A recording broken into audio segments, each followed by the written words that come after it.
While you were opening presents this morning, the AI world was hit by a $20 billion earthquake.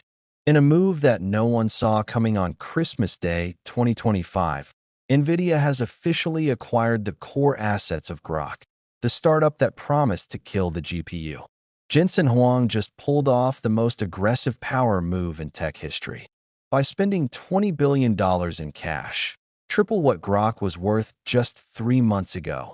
Nvidia hasn't just bought a company. They've effectively ended the inference wars before they even truly began. Today, we're breaking down the details of this historic acquisition, why Jonathan Ross is moving into the Nvidia offices, and what this means for the future of AI. Is this the end of the line for chip competition, or did Nvidia just admit that their GPUs are no longer enough? Let's look at the numbers because they are staggering. In September 2025, Groq was valued at $6.9 billion. Today, Nvidia is paying $20 billion. That is a 300% markup in 90 days. But here is the twist. It's being framed as a licensing deal and an asset acquisition. Groq founder Jonathan Ross, the man who literally helped invent Google's TPU, is joining Nvidia along with his entire engineering elite. While Groq Cloud will technically remain an independent company under new CEO Simon Edwards, the brain of the company is now property of the Green Team. This is what we call a reverse acquihire. Nvidia didn't want the brand. They wanted the LPU architecture. They wanted the speed. They wanted the talent that was beating them in every real-time benchmark. If Nvidia is the king of AI, why did they need Groq? Because of a massive flaw in the GPU architecture. GPUs are great at training AI models, but they are notoriously slow and power-hungry at inference, the part where the AI actually talks back to you. Groq's language processing unit, LPU, changed everything.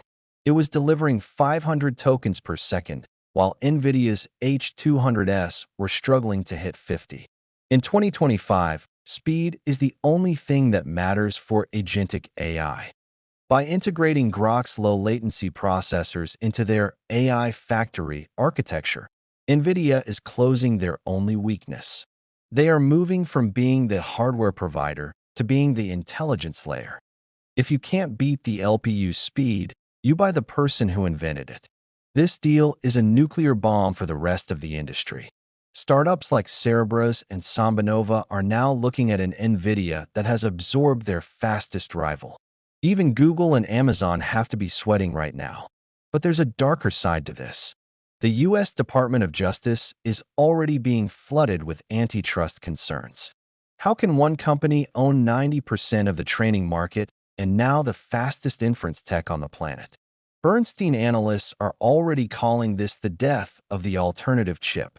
If Nvidia owns the LPU, they own the future of every chatbot, every humanoid robot, and every autonomous agent in America.